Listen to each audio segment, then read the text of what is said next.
Hello guys, I welcome you all to SSCB.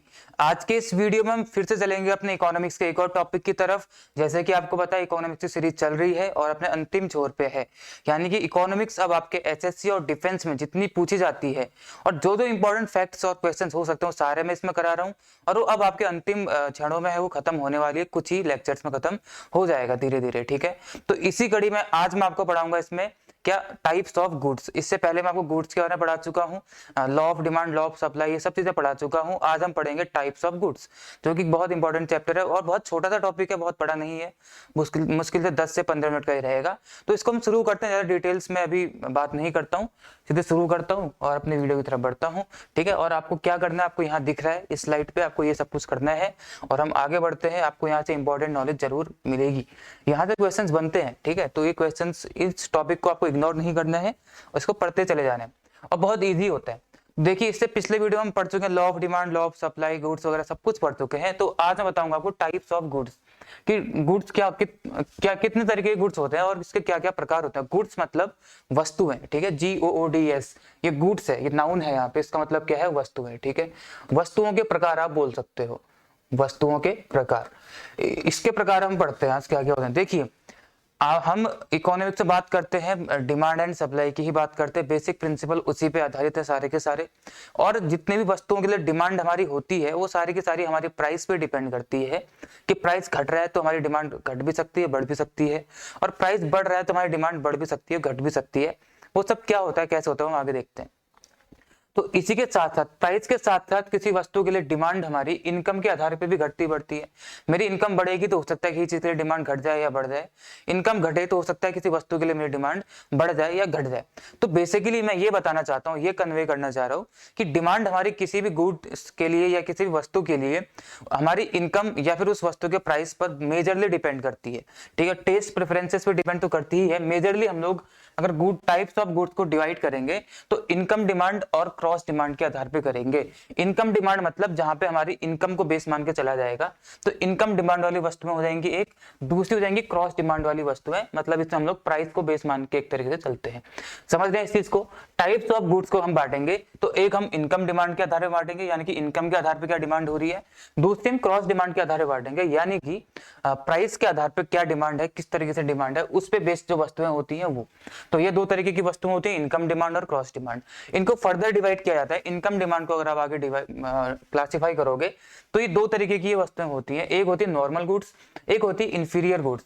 तो income के आधार पे हमारी डिमांड किसी वस्तु के लिए घट रही है या बढ़ रही है, इस आधार पे देखोगे तो दो तरीके की वस्तुएं आपको देखने को मिलेंगी, एक होती है नॉर्मल गुड्स, एक होता है इंफीरियर गुड्स। क्या होती हैं ये नॉर्मल गुड्स, क्या होते हैं, और इंफीरियर गुड्स क्या होते हैं। देखिए, जैसे आपको नाम से मालूम चल रहा है कि नॉर्मल यानी कि साधारण वस्तुएं, साधारण वस्तु मतलब डायरेक्टली रिलेशनशिप आपको देखने को मिल जाएगा, जैसे आपके दिमाग में आ रहा है वैसा ही जो आप सोच रहे हैं। मतलब इनकम की बात करेंगे, इसमें पहले बता दिया है, और नॉर्मल गुड्स की बात चल रही है। जैसे जैसे मेरी इनकम बढ़ेगी वैसे वैसे इन वस्तुओं के लिए मेरी डिमांड क्या होगी, बढ़ती चली जाएगी। इनकम बढ़ेगी तो मेरी डिमांड भी बढ़ेगी, अगर मेरी इनकम घटेगी तो उन वस्तुओं के लिए मेरी डिमांड क्या होगी, घटती चली जाएगी। तो कैसा रिलेशनशिप हो जाएगा, डायरेक्ट रिलेशनशिप हो जाएगा, जो कि आपको दिख रहा होगा, अनुक्रमानुपाती हिंदी में बोलते हैं, डायरेक्टली प्रोपोर्शनल इंग्लिश में बोलते हैं। तो जैसे जैसे मेरी इनकम बढ़ेगी मेरी डिमांड उसके लिए बढ़ती चली जाएगी, और जैसे जैसे मेरी इनकम घटेगी उस वस्तु के लिए मेरी डिमांड क्या होती चली जाएगी, घटती चली जाएगी। तो आप समझ रहे हैं इस चीज को, डायरेक्ट रिलेशनशिप कहाँ होगा, इनकम और डिमांड के बीच में होगा। किसके लिए, नॉर्मल गुड्स के लिए।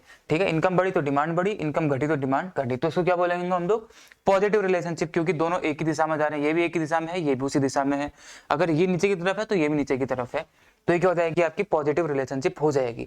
आई होप आपको नॉर्मल गुड समझ में आया होगा। इसके एग्जांपल अभी बताऊंगा आपको। पहले इंफीरियर के जब चलते हैं, नॉर्मल गुड के बाद दूसरे तरीके के जो गुड्स होते हैं इनकम डिमांड में, दूसरे तरीके के होते हैं इंफीरियर गुड्स। इंफीरियर की हिंदी एग्जैक्टली मुझे नहीं पता है क्या बोलते हैं, लेकिन आपको इंफीरियर मतलब पता होगा, ऐसी मैं उम्मीद करता हूँ।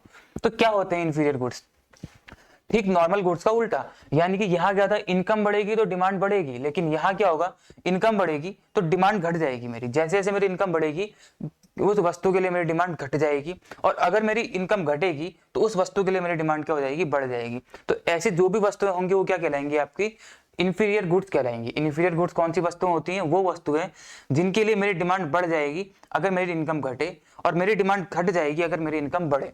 तो क्या दिखेगा यहाँ पर आपको, इनवर्स रिलेशनशिप आपको देखने को मिल जाएगा। व्युत्क्रमानुपाती इंग्लिश में बोलते हैं, इनवर्सली प्रोपोर्शनल बोलते हैं इंग्लिश में, व्युत्क्रमानुपाती बोलते हैं हिंदी में। तो income is inversely proportional to demand, ठीक है, ये लिखा है मैंने प्रोपोर्शनल का साइन 1 डिमांड, यानी कि अगर इनकम बढ़ेगी तो डिमांड घटेगी, इनकम घटेगी तो डिमांड बढ़ेगी। ये कौन सी गुड्स में होता है? इंफीरियर गुड्स में देखने को मिलता है। अब बात करते हैं इसके एग्जांपल्स क्या होंगे। देखिए पहली बात तो मैं आपको ये बता दूं कि जो ये गुड्स हम पढ़ रहे हैं, इंफीरियर गुड्स है, नॉर्मल गुड्स है, ये कोई पर्टिकुलर गुड्स नहीं है कि मैं एक कोई वस्तु पकड़ लूं और बोलूं कि ये इंफीरियर गुड है, और मैं कोई दूसरी वस्तु पकड़ लूं ये बोलूं कि नॉर्मल गुड्स में आती है। तो ऐसा नहीं होता है, कोई एक पर्टिकुलर वस्तु इनके लिए नहीं होती है। तो कैसे डिसाइड किया जाता है कि कौन सी नॉर्मल है कौन सी इंफीरियर है? देखिए हर इंडिविजुअल के लिए, हर व्यक्ति के लिए वस्तु अलग अलग तरीके की हो सकती है। मतलब अगर मेरे लिए कोई चीज नॉर्मल गुड है, नॉर्मल गुड्स में आती है, तो हो सकता है मेरे दोस्त के लिए वो चीज इंफीरियर गुड्स में आती हो, या फिर कोई चीज आपके लिए अगर इंफीरियर में आती है तो हो सकता है मेरे लिए नॉर्मल में आती हो। तो वो पर्सन टू पर्सन डिपेंड करता है कि वो वस्तु उस व्यक्ति के लिए इंफीरियर है या नॉर्मल है। तो इसके एग्जाम्पल देखिए मैं यहाँ पे बता देता हूँ। मान लीजिए गेहूं और चावल, व्हीट और राइस का हम एग्जाम्पल लेते हैं। W मतलब व्हीट, R मतलब राइस। इसका एग्जाम्पल लेता हूँ। तो इसमें देखिए मान लेते हैं कि क्या बोला है, व्हीट है तुम्हारा 20 रुपए किलो और चावल आपका 30 रुपए किलो है, ऐसा हम मान लेते हैं, ठीक है। आप इस समय पे आपकी जो भी इनकम है उस इनकम में आप क्या करते हो, 20 रुपए किलो वाला आप क्या करते हो, चावल कंज्यूम करते हो, सॉरी व्हीट कंज्यूम करते हो, कितने वाला 20 वाला। इसको भी राइस ले लेते हैं, कोई बात नहीं, राइस दोनों राइस लेते हैं। ये R1 है, ये R2 है। ये R1 पहले तरीके का राइस है जो 20 रुपए किलो है, ये R2 दूसरे तरीके का राइस है जो 30 रुपए किलो है। अलग अलग क्वालिटी के चावल होते हैं, तो ये 20 वाला है, ये 30 वाला है। इस समय पे आपकी जो इनकम है, आप उस इनकम में क्या करते हो, 20 रुपए वाले चावल को कंज्यूम करते हो, क्योंकि आपकी इनकम इतना ही आपको अलाउ करती है कि आप 30 वाला नहीं खा सकते हो, आप कितना वाला खा सकते हो, 20 वाला खा सकते हो। तो आपकी इनकम अभी किसकी तरफ आपको भेजती है, 20 वाले की तरफ, क्योंकि आपकी इनकम इतनी ही है कि आप 20 वाला ही चावल कंज्यूम कर पा रहे हो, आप 30 वाला कंज्यूम नहीं कर सकते हो। तो क्या होगा, जैसे जैसे आपकी इनकम बढ़ेगी, जब आपकी इनकम मान लो अभी आप 100 रुपए कमा रहे हो दिन के, कल से आप क्या करने वाले हो, कल से आपको 120 रुपए दिन के मिलने शुरू हो जाएंगे अगर मान लो, तो 100 के बदले आपकी इनकम क्या होगी, 120, यानी कि आपकी इनकम बढ़ गई। इनकम बढ़ते आप क्या करोगे, 10 रुपए जैसे ही बढ़ेंगे, 20 रुपए बढ़ गए तो आप कहोगे अब मैं 30 वाला चावल खाना शुरू कर दूंगा, अब मैं 20 वाला चावल नहीं खाऊंगा। जैसे ही आपने R1 से R2 की तरफ जंप किया, तो ये क्या हो रहा है, जैसे आपने R1 से R2 की तरफ जंप किया, तो जंप करते ही क्या हुआ, आपकी डिमांड R2 के लिए क्या हो गई, बढ़ गई। पहले R2 के लिए आपकी डिमांड नहीं थी, लेकिन अब R2 के लिए आपकी डिमांड बढ़ गई, यानी कि राइस जो दूसरा वाला है इसके लिए डिमांड आपकी बढ़ गई। जैसे ही आपकी इनकम बढ़ी, आपकी क्या हो गई, डिमांड भी बढ़ गई। तो ये क्या होंगे, नॉर्मल गुड्स। जो 30 रुपए वाला चावल है वो आपके लिए क्या हो जाएगा, एक नॉर्मल गुड्स हो जाएगा। आई होप आपको समझ में आया कि नॉर्मल गुड्स क्या होता है। आपकी डिमांड पहले 20 रुपए के लिए थी, क्योंकि आपकी इनकम 100 ही रुपए थी, आप 30 वाला नहीं खा पाते थे। लेकिन जैसे ही आपकी इनकम 100 से बढ़ के 120 हुई, आपकी डिमांड 30 रुपए वाले चावल के लिए बढ़ गई। तो 30 रुपए वाला चावल आपके लिए क्या हो जाएगा, नॉर्मल गुड्स हो जाएगा। क्यों? क्योंकि इसकी डिमांड आपके लिए इनकम बढ़ते ही बढ़ चुकी है। तो नॉर्मल गुड्स क्या होते हैं, वो गुड्स जैसे ही आपकी इनकम बढ़े तो आपकी डिमांड उसके लिए बढ़ जाए, तो क्या हो जाएगा, आपके लिए नॉर्मल गुड्स हो जाएगा। समझ रहे हैं ना इस चीज को? आई होप आपको समझ में आ रहा होगा, बहुत इजी लैंग्वेज में समझा रहा हूँ। तो ये क्या हो जाएगा, नॉर्मल गुड्स। अब सीधे आ जाओ इंफीरियर गुड्स में। इसी एग्जाम्पल को देख लो, जैसे ही आपकी इनकम बढ़ी, 100 रुपए से 120 हुई, तो आपकी जो डिमांड है R2 के लिए बढ़ गई, लेकिन R1 के लिए क्या हो गई, घट गई। अब R1 आप नहीं खाते हो, क्यों नहीं खाते हो, क्योंकि आपको पता है कि अब मैं 30 वाला अफोर्ड कर सकता हूं, तो मैं 30 वाले को खाऊंगा, 20 वाले को नहीं खाऊंगा। तो 20 वाले के लिए आपकी डिमांड क्या हो गई, घट गई। तो जैसे ही आपकी इनकम बढ़ी, इनकम बढ़ते ही क्या होगी, 20 वाले के लिए आपकी डिमांड क्या हो गई, घट गई। तो क्या रिलेशनशिप देखने को मिला, इनवर्स रिलेशनशिप देखने को मिला। तो R1 वाला चावल आपके लिए क्या हो जाएगा, एक इंफीरियर गुड हो जाएगा। नॉर्मल गुड क्या रहेगा, R2, क्योंकि आपकी डिमांड R2 के लिए बढ़ रही है। लेकिन इंफीरियर क्या हो जाएगा, यहाँ पे R1 हो जाएगा, क्योंकि आपकी डिमांड R1 के लिए घट गई है। R1 से आप R2 में जंप कर गए। आई होप आपको समझ में आ रहा होगा। अगर मान लो आपकी इनकम 120 रुपए है और इनकम घट के 100 रुपए हो गई, और आप 30 रुपए वाला चावल खाते हो, ठीक है, 30 वाला चावल खाते हो, और 120 रुपए जब आपकी इनकम है, आप 30 वाला खाते हो, घट के 100 रुपए हो गई, तो आप क्या करोगे कि अब मैं 30 वाला नहीं खा सकता हूं, अब मैं R1 खाऊंगा। तो इनकम जैसे आपकी घटी, 120 से 100 रुपए जैसे आपकी इनकम हुई, वैसे आपकी डिमांड किसके लिए बढ़ गई, 20 रुपए वाले चावल के लिए बढ़ गई। तो इस कंडीशन में क्या हो जाएगा, 20 वाला चावल आपके लिए नॉर्मल गुड हो जाएगा, और R2 यानी कि 30 वाला चावल आपके लिए क्या हो जाएगा, फिर इंफीरियर हो जाएगा। क्यों? क्योंकि आपकी इनकम घट रही है, इनकम घटते ही आपकी डिमांड 20 वाले के लिए बढ़ गई, और इसके लिए क्या हो गई, घट गई। तो जिसके लिए घटी, बढ़ने के साथ घटी, तो ये इंफीरियर हो जाएगा। बढ़ने के साथ डिमांड बढ़ी, तो ये क्या हो जाएगा, आपके लिए नॉर्मल गुड हो जाएगा। आई होप आपको समझ में आ रहा होगा कि नॉर्मल गुड और इंफीरियर गुड दोनों के दोनों कंडीशंस पर पर्सन टू पर्सन डिपेंड करते हैं। समझ लेना इस चीज को, बहुत इजी लैंग्वेज में समझाने का मैंने ट्राई किया है। आई होप आपको ये समझ में आया होगा नॉर्मल गुड्स और इंफीरियर गुड्स क्या होते हैं। ठीक है, ध्यान रखना है इस चीज को, इसको तो आप खासकर ध्यान रखना इंफीरियर गुड्स क्या होता है, आगे फिर से डिस्कस करूंगा एक बार और। हम बढ़ते हैं क्रॉस डिमांड की तरफ। पहले हमने पढ़ा क्या इनकम डिमांड, हम क्रॉस डिमांड पढ़ते हैं। इनकम डिमांड में हमने इनकम को बेस बना के पढ़ा था, क्रॉस डिमांड में हम लोग क्या बेस बना के चलेंगे, प्राइस को। यहाँ पे हमने इनकम के आधार पर डिमांड को डिसाइड किया, अब यहाँ पे हम लोग प्राइस के आधार पे करेंगे। तो जैसे यहाँ पे हमने नॉर्मल गुड्स और इंफीरियर गुड्स में बांटा था, वैसे ही हम लोग यहाँ पे सब्स्टिट्यूट गुड्स और कॉम्प्लीमेंट्री गुड्स, इन दो गुड्स में इसको हम लोग बांट देते हैं। इसको फर्दर क्लासिफाई किया जाता है सब्स्टिट्यूट गुड्स और कॉम्प्लीमेंट्री गुड्स। और सब्स्टिट्यूट का मतलब क्या होता है आपको पता होना चाहिए, कॉम्प्लीमेंट्री क्या होता है ये भी आपको पता होना चाहिए। सब्स्टिट्यूट मतलब क्या, कोई चीज है जैसे ये है, इसकी जगह पे आप कोई दूसरी चीज यूज कर सकते हो अगर, तो वो दूसरी चीज का क्या हो जाएगा, सब्स्टिट्यूट हो जाएगा। तो पढ़ते हैं आगे। तो सब्स्टिट्यूट गुड्स क्या होते हैं, मैंने बताया ये प्राइस के आधार पर डिसाइड होंगे। तो वो गुड्स जैसे ही आपका यहाँ पॉजिटिव बढ़ेगा, माइनस नहीं है यहाँ पे पॉजिटिव होना चाहिए, तो जैसे ही आपका प्राइस बढ़ेगा किसी वस्तु के लिए, उसकी डिमांड भी आपकी क्या हो जाएगी, बढ़ जाएगी। अगर आपकी किसी वस्तु का प्राइस बढ़ रहा है और डिमांड भी बढ़ रही है साथ में, तो वो क्या हो जाएगा, सब्स्टिट्यूट गुड्स हो जाएगा। आई होप आपको समझ में आ रहा होगा। प्राइस बढ़ने के साथ अगर डिमांड बढ़ रही है किसी वस्तु के लिए, तो क्या हो जाएगा, सब्स्टिट्यूट गुड्स हो जाएगा। अगर प्राइस घटने के साथ डिमांड घट रही है किसी वस्तु के लिए, तो वो क्या हो जाएगा, आपका सब्स्टिट्यूट गुड्स हो जाएगा। यानी कि डायरेक्ट रिलेशनशिप आपको देखने को मिलेगा। प्राइस बढ़ने के साथ डिमांड बढ़ेगी, प्राइस घटने के साथ डिमांड घटेगी, सब्स्टिट्यूट गुड्स हो जाएगा। इसका एग्जांपल अगर मैं बताऊं तो आप क्या ले सकते हो, टी और कॉफी। टी और कॉफी, देखिए आप लोग, मैं बार बार इकोनॉमिक्स के पिछले लेक्चर्स में इसका नाम ले चुका हूँ टी और कॉफी का, आज फिर से बता देता हूँ। टी और कॉफी, चाय कॉफी ऐसी चीज है हमारे भारत में जो हर घर में लोग, जब कोई मेहमान आता है या कोई भी आता है, पड़ोसी आता है, हम लोग चाय ऑफर करते ही करते हैं, और कोई कोई कॉफी भी ऑफर करते हैं। अब अधिकतर लोग ना टी को ऑफर करते हैं। क्यों, टी प्रेफर भी करते हैं, टी ऑफर भी करते हैं। ऐसा क्यों करते हैं, इसलिए क्योंकि टी कॉफी के मुकाबले क्या होती है, सस्ती होती है। ये हमें सस्ते में मिल जाती है, कॉफी थोड़ा महंगे में मिलती है, इसलिए हम लोग टी को क्या करते हैं, ज्यादा प्रेफर करते हैं। और कोई भी आता है तो हम लोग टी को ही उसको क्या करते हैं, ऑफर कर देते हैं। तो क्या बताना चाह रहा हूँ, सब्स्टिट्यूट गुड्स में टी सस्ती होती है। मान लीजिए टी 10 रुपए की मिलती है, आपको 10 रुपए का पैकेट मिलता है और कॉफी 20 रुपए का मिलता है, ऐसा मान के चलते हैं। ये 10 रुपए का, ये 20 रुपए का, और आप लोग अभी क्या करते हो, टी को प्रेफर करते हो क्योंकि टी सस्ती है। अब जैसे ही कल के दिन आपको ये देखने को मिलेगा कि यार जो चाय है, चाय का प्राइस 10 से बढ़ के 16 रुपए कर दिया गया है, चाय का प्राइस 10 से बढ़ा करके 16 कर दिया गया है, तो आपके दिमाग में एक चीज आएगी कि यार 16 और 20 में अंतर ही कितना बच गया। तो इससे बढ़िया तो मैं अपना जो कॉफी है उसको प्रेफर करूंगा क्योंकि उसका टेस्ट भी अच्छा होता है। तो आपके दिमाग में क्या आएगा कि अब मैं चाय नहीं पीऊंगा या नहीं पीऊंगी, अब मैं क्या पीऊंगा, कॉफी पीऊंगा, क्योंकि लगभग उसी रेट में मेरे को क्या मिल जा रही है, कॉफी मिल जा रही है, तो मैं ज्यादा अच्छी चीज की तरफ बढ़ूंगा, है ना। तो आपकी जैसे ही प्राइस बढ़ा टी के लिए, तो आपकी डिमांड बढ़ गई कॉफी के लिए, तो कॉफी आपके लिए क्या हो जाएगा। तो ये एग्जांपल किस में आ जाएगा, आपका सब्स्टिट्यूट गुड्स में आ जाएगा, समझ रहे।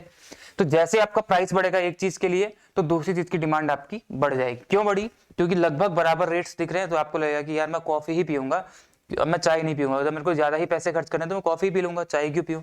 तो ये क्या होता है, सब्स्टिट्यूट गुड्स होते हैं कि अगर आपका एक चीज का प्राइस बढ़ेगा तो दूसरी चीज के लिए आपकी क्या हो जाएगी, डिमांड बढ़ जाएगी।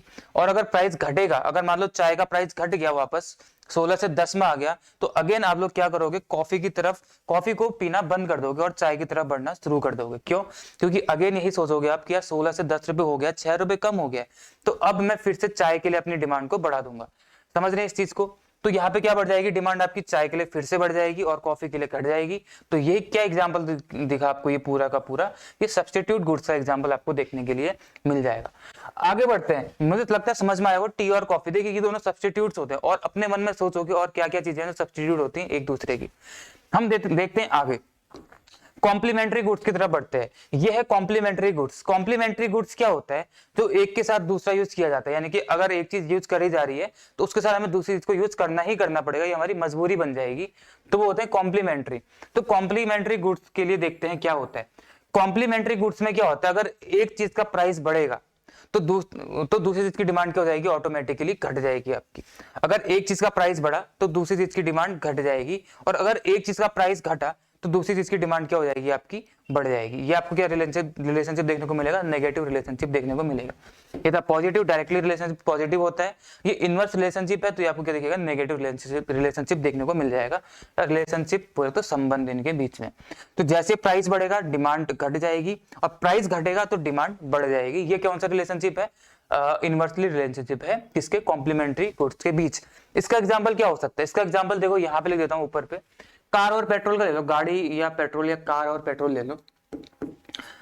अब कार और पेट्रोल ऐसी चीज है कि अगर आपके पास गाड़ी है तो पेट्रोल तो यूज करना ही पड़ेगा, है ना। पेट्रोल नहीं यूज करो तो गाड़ी चलेगी कैसे। पेट्रोल मतलब है पेट्रोलियम, पेट्रोलियम में आपका डीजल पेट्रोल सब कुछ आ जाता है, ठीक है, सीएनजी वगैरह सब आ जाता है। तो ये मत सोचना है खाली पेट्रोल, तो पेट्रोल मतलब पेट्रोलियम।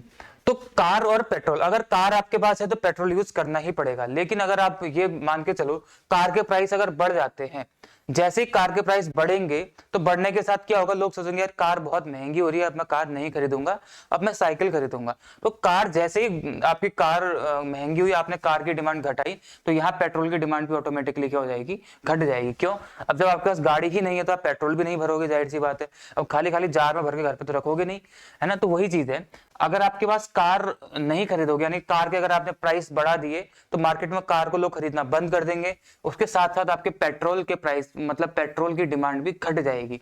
और अगर कार मान लो सस्ती हो जाती है इस जगह पे, अगर जैसे ही कार सस्ती हो जाएगी तो कार सस्ती होते ही क्या हो जाएगा, कार के लिए डिमांड बढ़ेगी मार्केट में, यानी कि कार को लोग ज्यादा ज्यादा खरीदना शुरू कर देंगे।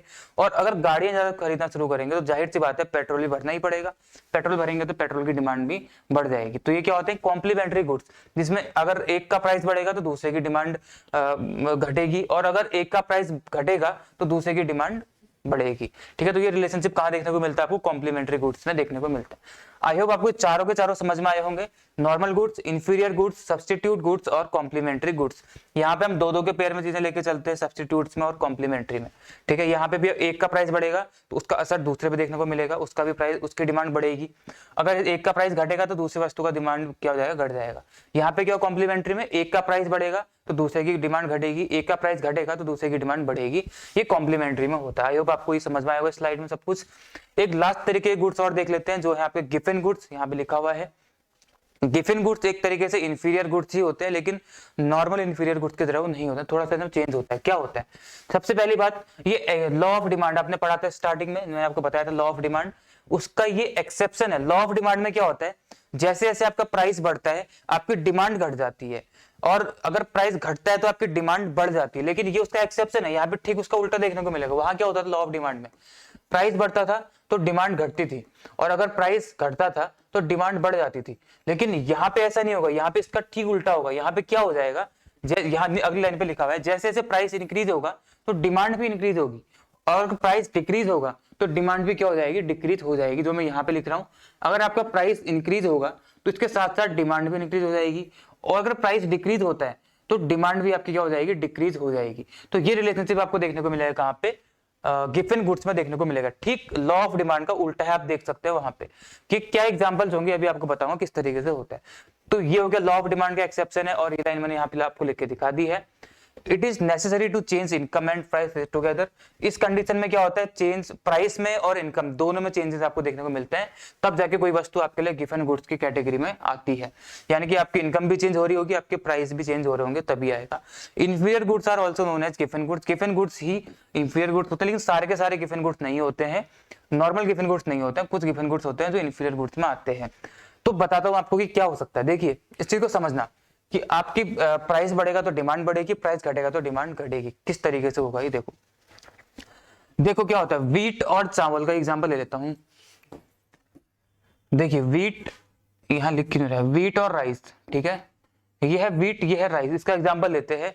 आप अभी व्हीट यूज करते हो, यानी गेहूं यूज करते हो 30 रुपए वाला, मान लेते हैं 30 वाला यूज करते हो, और राइस यूज करते हो 50 वाला, और इस ये कम यूज करते हो क्योंकि ये महंगा है, ये ज्यादा यूज करते हो क्योंकि ये सस्ता है। आप घर में दोनों चीज यूज करते होगे, गेहूं चावल, आप रोटी भी खाते हो चावल भी खाते हो, है ना। तो अभी आप गेहूं ज्यादा यूज करते हो क्योंकि ये सस्ता है, चावल कम यूज करते हो क्योंकि ये महंगा है, ऐसा हम मान के चलते हैं। अभी ऐसा है, अब क्या होगा, जैसे प्राइस बढ़ा, गिवन गुड्स के लिए बता रहा हूँ। गिवन गुड्स का कोई परफेक्ट एग्जांपल नहीं है, ये मत होता कि ये वस्तु गिवन गुड है। वो आपकी डिमांड, आपके एक कंडीशन के आधार पर डिपेंड करता है कि कौन सी वस्तु आपके लिए गिवन गुड होगी। तो ये चीज नॉर्मल कंडीशन है, ठीक है। तो इसमें देखो आपका वीट का प्राइस बढ़ के 30 से उसने कितना कर दिया, 30 से बढ़ के ये 35 हो गया, और राइस अभी 50 का 50 ही है। तो इस कंडीशन में क्या हुआ, प्राइस बढ़ चुका है, आपका प्राइस क्या हो गया, बढ़ गया है, और राइस कितना है, 50 का 50 ही है। तो इस कंडीशन में क्या होगा, प्राइस बढ़ने के साथ साथ आप कभी भी ये नहीं करोगे कि यार वीट 30 से 35 हो गया तो अब मैं चावल खाना शुरू करूंगा, ऐसा नहीं करोगे। अभी भी आप क्या करोगे, अगर वीट 30 से 35 है तो आपकी डिमांड किसके लिए बढ़ेगी, गेहूं के लिए ही बढ़ेगी। यहाँ पे आप देख रहे हैं, अगर आपका प्राइस बढ़ चुका है तब भी डिमांड किसके लिए बढ़ी है, आपकी वीट के लिए बढ़ी है, ना कि राइस के लिए बढ़ी है। और यहाँ पे क्या लिखा है मैंने, जैसे जैसे प्राइस बढ़ता है डिमांड भी बढ़ती चली जाती है। तो यहाँ पे आप क्या करोगे, वीट सस्ता है तो आप पता क्या कर सकते हो इसमें, और उल्टा आप राइस में कटौती करोगे, क्या राइस में थोड़ा कम कंज्यूम करूंगा और गेहूं ज्यादा कंज्यूम करूंगा, राइस कम करूंगा गेहूं ज्यादा कंज्यूम करूंगा, क्योंकि मेरे पास महीने में खर्चा करने के लिए उतना ही बैलेंस है जितना मेरे पास पहले था। मान लो 200 रुपए का बजट, 80 रुपए का बजट था मान लेते हैं पहले, अभी भी आपका 80 रुपए का ही बजट है, 80 से ज्यादा 90 रुपए आप खर्च नहीं कर सकते हो। तो अगर ये 35 हो गया है तो आप जाहिर सी बात है, राइस में क्या करोगे, कटौती करोगे, आप 50 वाला नहीं करोगे, ये 45 वाला कर सकते हो सकता है। लेकिन आप वीट क्या करोगे, अभी भी 35 वाला ही खरीदोगे, क्योंकि ये सस्ता है, इसके मुकाबले अभी भी ये सस्ता देखने को मिल रहा है ना। भले ये 50 से 45 वाला खरीद लो, लेकिन फिर भी क्या होगा, सस्ता ही खरीद मिल रहा है ना आपको। तो इस वस्तु के लिए आपकी डिमांड क्या हो जाएगी, बढ़ जाएगी, जो मैंने यहाँ पे लिखा हुआ है। जैसे ही आपके प्राइस बढ़े गेहूं के लिए, आपकी डिमांड किसके लिए बढ़ी, वीट के लिए बढ़ी, ना कि राइस के लिए बढ़ी। तो ये क्या होता है, आपको गिवन गुड्स में आता है, समझ रहे हैं इस चीज को। और अगर इसमें उल्टा देखें, प्राइस घटने की बात करें, तो जैसे ही प्राइस घटेंगे आपके किसके, इसके गेहूं के, जैसे 35 है, मान लो 35 से आपके प्राइस वापस से 30 हो गए। अब 35 से वापस से अगर आपके ये 30 हो गए तो डिमांड भी आपकी घट जाएगी। वापस से आप क्या करोगे, जितना आप यहाँ खरीद रहे थे उतना नहीं खरीदोगे आप, अब जितना यहाँ खरीद रहे थे उतना नहीं, उससे कम खरीदोगे, क्योंकि आप चावल को अब वापस से अपनी डिमांड चावल के लिए बढ़ा दोगे। यहाँ पे आपने चावल की डिमांड कम करी थी पहले वाली कंडीशन में। इस कंडीशन में क्या होगा, जैसे इसके प्राइस वापस से घटेंगे, आप फिर से चावल 50 वाला ही और खरीदना शुरू कर दोगे, और इसकी डिमांड वापस से आप वापस back to normal, back to pavilion कर दोगे, ठीक है, वापस से नॉर्मल स्थिति में ले आओगे। यानी कि यहाँ पे डिमांड बढ़ी थी तो यहाँ पे डिमांड घट जाएगी वापस से, क्यों, क्योंकि आपने ये डिमांड और वापस से बढ़ा दी है अपनी। समझ रहे हैं इस चीज को, वापस बताता हूँ। नॉर्मल कंडीशन थी 30 और 50 रुपए की, 30 रुपए गेहूं मिल रहा था, 50 का चावल मिल रहा था। जैसे प्राइस बढ़ा गेहूं का, तो गेहूं का प्राइस बढ़ते ही आपने क्या किया, चावल में कटौती कर दी अपनी, कि मैं चावल कम खर्च करूं, चावल कम खाऊंगा, गेहूं अभी भी उतना ही खाऊंगा। तो आपने गेहूं की डिमांड अपनी बढ़ा दी और चावल की कम कर दी। तो गेहूं आपके लिए किस में आ जाएगा, गिवन गुड्स में आ जाएगा, क्योंकि चावल प्राइस बढ़ने के साथ साथ आपने गेहूं की ही अभी डिमांड अपनी बढ़ाई है। फिर क्या हुआ, 35 से घट के वापस से 30 हो गया, गेहूं वापस से 30 रुपए पे आ गया। तो अब आप क्या करोगे, अपनी डिमांड चावल के लिए फिर से बढ़ा दोगे, कि यार अब ये 35 से 30 में आ गया है तो मैं चावल वापस इतना कर देता हूँ, क्योंकि मेरा मंथली खर्चा से तो होना ही है, जाहिर सी बात है, तो मैं चावल अच्छा खाता हूँ। तो अब चावल को वापस से 50 रुपए वाला खाना शुरू कर दोगे, और गेहूं के लिए डिमांड अपनी वापस से घटा दोगे। जितनी यहाँ पे डिमांड थी उतनी ही डिमांड आप यहाँ पे ले आओगे वापस से, यानी घटा दोगे। आई होप आपको गिवन गुड्स का एग्जाम्पल समझ में आया होगा। गिवन गुड्स के लिए कोई ऐसी पर्टिकुलर वस्तु नहीं है कि ये गिवन गुड है, ये इंफीरियर, ऐसा नहीं है। आपकी डिमांड पे, आपकी कंडीशंस पे डिपेंड करता है कि कौन सी वस्तु आपके लिए वो है, कौन सी आपके लिए गिवन है, कौन सी नहीं है। ये इसका छोटा सा ग्राफ है, यहाँ पे प्राइस लिखा हुआ है, यहाँ पे डिमांड लिखी हुई है। जब वो वस्तु 300 रुपए की थी तो उसके लिए आपकी डिमांड कितनी थी, 3000 थी, मान लो क्वांटिटी डिमांडेड आपकी 3000 थी। जब वो 300 से घट के 200 हुई तो डिमांड आपकी घट के कितनी हो जाएगी, 2000 हो जाएगी। फिर 200 से घट के 100 की हुई तो डिमांड घट के कितनी हो जाएगी, 1000 हो जाएगी। तो कैसा ग्राफ बन रहा है, ये बन रहा है, यानी कि अपवर्ड स्लोपिंग ग्राफ बन रहा है।